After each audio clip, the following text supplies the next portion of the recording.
Good morning ને મારા બધે ભાઈઓના રામ રામ। આપણે સવારમાં ઉઠીને બેસી ગયા ચા પાણી પીવા, અને પછી ચા પાણી પીને આપણે તો આવી ગયા દુકાનમાં આવીને બેઠા હતા। ડુડુભાઈ તો મસ્કરી કરતા હતા ને આકાશભાઈ બેઠા હતા। અને પછી ડુડુભાઈ કે મારે તો પતંગ ચગાવી હે, તો હું ને ડુડુભાઈ તો બે દુકાન બંધ કરીને આવી ગયા પતંગ ચગાવવા। અને પછી 12:30 વાગી ગયા ને આપણે તો ઘરે બેઠા હતા ને, તો એટલી વારમાં બાબુભાઈ નિશાળે આવી ગયા। અને પછી બપોરે જમીન બમીને આપણે તો આવી ગયા દુકાનમાં, હું ને સજનભાઈ બે બેઠા હતા, બીજું શું હોય।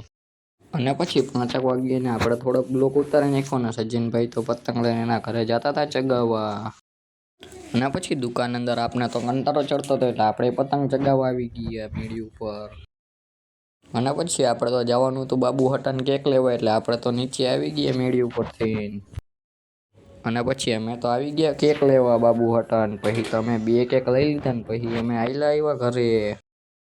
અને પછી આપણે તો આવી ગયા કેક લઈને ઘરે, અને ઘરે આવીને જોયું તો આટલા બધા છોકરા હતા, કેમ કે આ બધા તો બાબુના ભાઈબંધ આવી ગયા બાબુ આગળ પાર્ટી લેવા।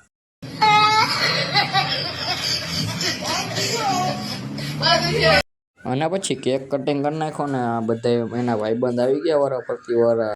Wish you happy happy birthday, happy birthday, happy happy birthday to you. I wish you happy happy birthday, happy birthday, happy happy birthday. અને પછી ફાઇનલી આપણો વારો આવી ગયો કેકમાં। મેં તો કીધું કેક નહીં વધે આપણી પાછળ। અને પછી આપણે તો બધા હાટા નાસ્તો મંગાવ્યો હતો, એટલે આપણે તો બધાને ગોળ ચકાણામાં બેહાડીને દઈ દીધો નાસ્તો કરવા બધાને। અને પછી અહીંયા અમારો બ્લોગ થાય છે એન્ડ। આજનો અમારો મિની બ્લોગ સારો લાગ્યો હોય તો સબસ્ક્રાઈબ કરતા જાજો, આગળ હજી બહુ મજા આવશે।